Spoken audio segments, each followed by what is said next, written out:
The movie I watched last night. Last night. And this is one you can easily check out because I don't know if you guys have noticed, but YouTube now you can just watch movies for free on YouTube. But yeah, with ads. Oh, is that new? Like, it's not like the best movies. In fact, it's probably the worst movies ever made. But they are legitimate movies. Like, there are some on there that are like movies that I know. I can't remember any of them right now. Oh, Eight-Legged Freaks, the one about giant monster spiders, I think. Very interesting. There's a lot of like Nicolas Cage and a lot of what's his name? The Die Hard dude, Bruce Willis movies, because you know they just like and what's Liam Neeson movies? It's a lot of like generic action movies. Hollywood name movies, but the shit one. Yeah, like you know the like direct to DVD ones that those actors do because they just appear in everything. Back in the day. No, like currently. Are they still doing that? Yes, like no. Back in the day, they were actually famous and they were like doing big movies. Yeah, but now they would do like direct to DVD, random ass movies. Well, actually, a lot of their movies still show in theaters. It's just that no one sees them because they're just like generic action movies. Yeah.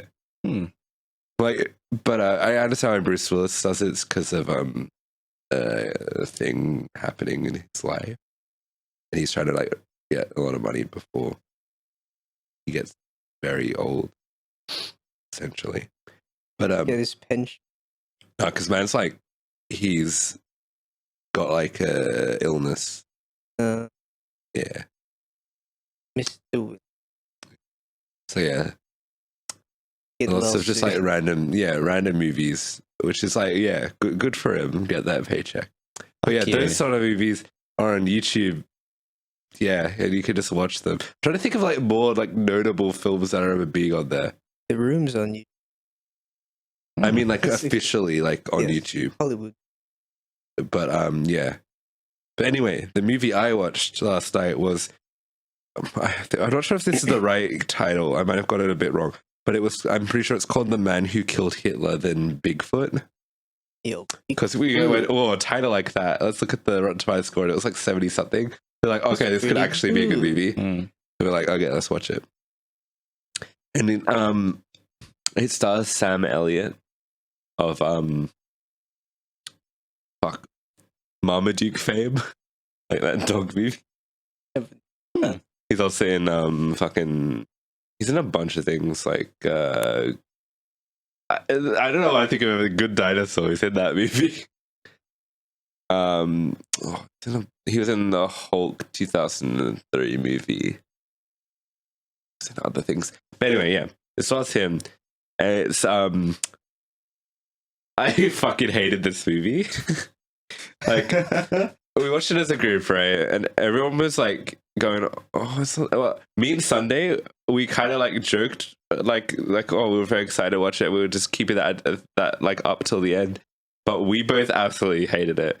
Lachlan and Nelson didn't think it was that bad, but let me describe the experience to you, okay? The concept of the film is like honestly like very, very basic. It's just like what if an assassin killed Hitler and then like years in the future when he's retired the government asks him to assassinate Bigfoot, which is like a silly but like it could be a fun concept, right? Yeah, but like it's more of like that sort of thing is like kind of like a skit, right? Like you can't. How do you make that into a movie? The movie's not very long. It's an hour and a half, but it drags so fucking much. Obviously, you know that this guy killed Hitler, right? It's in the fucking title. But they drag it out so much that they cut between flashbacks to him almost killing Hitler to the future, right? And then eventually you see that he does kill Hitler. But like you already knew he did.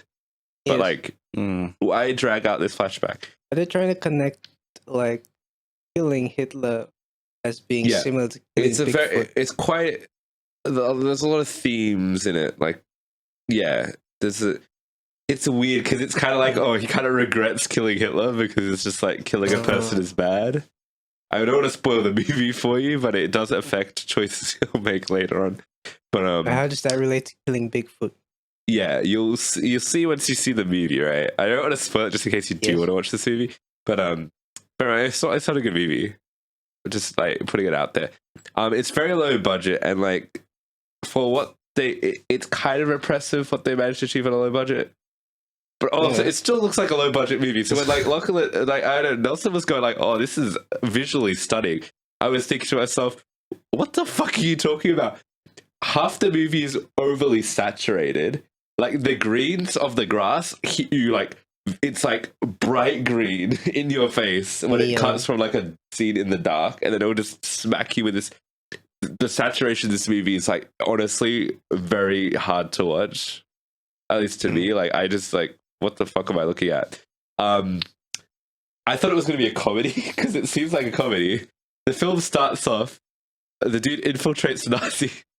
He checks his watch, and instead of like the watch hand, it's a fucking swastika, which is very like, it's funny, like it's a visual gag. It seems.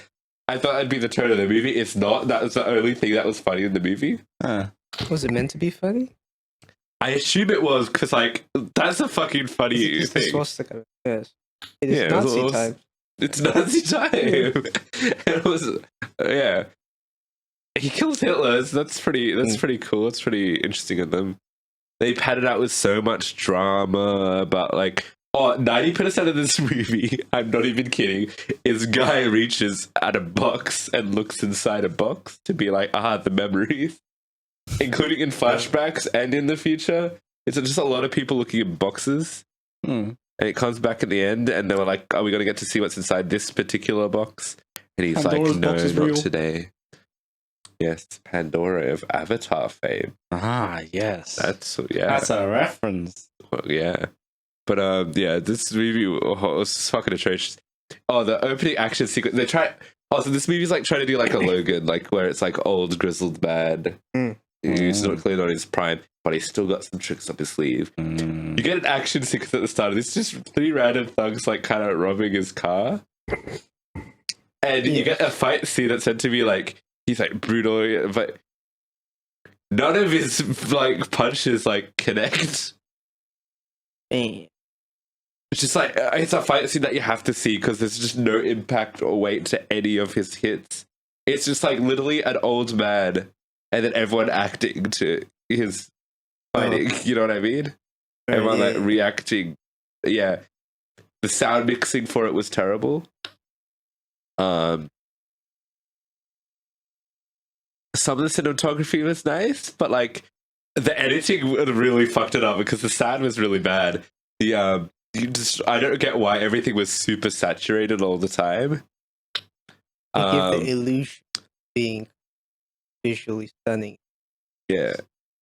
The movie's 90% like static dialogue shots though, which Nelson hated, and I was like, yeah. The dialogue's not, it's a bit generic, but it's not the worst thing you've ever heard, but it's also just like so much exposition and padding the runtime.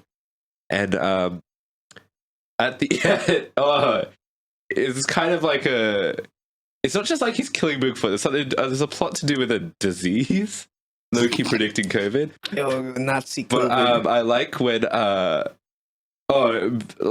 minor spoiler, but like Bigfoot is in the movie.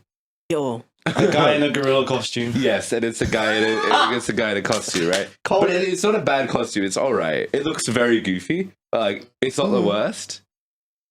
It still looks like a costume, but like the prosthetics are pretty impressive. But like Bigfoot kind of looks dumb, and he throws up on the guy.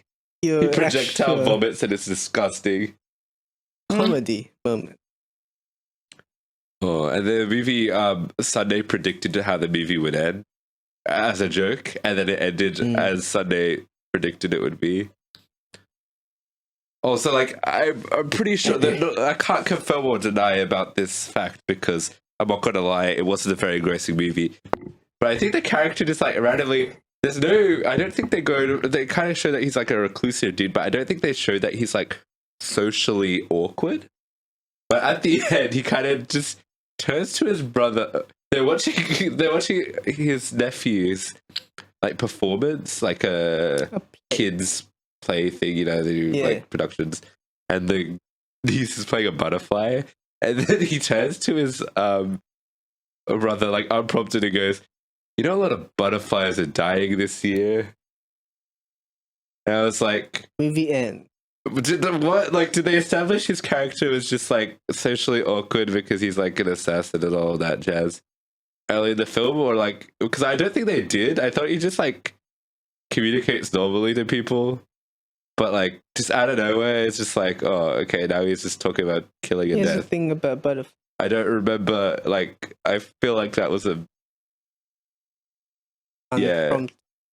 was unprompted, bro. Awesome. So lots of PTSD in this movie. Which is just like, but it's disjointed PTSD, and Would recommend? No, I wouldn't. Unfortunately, it was not good. Yeah, so I didn't like that movie. It wasn't very good. Don't recommend. But like, I recommend looking at the free movies on YouTube because there's a lot of them. They're just random shit, dude. Just random shit. Awesome. Yeah. And this is a special Unholy Trinity YouTube highlight from our Spotify and Apple podcast. Check it. Mozzarella. Cheese.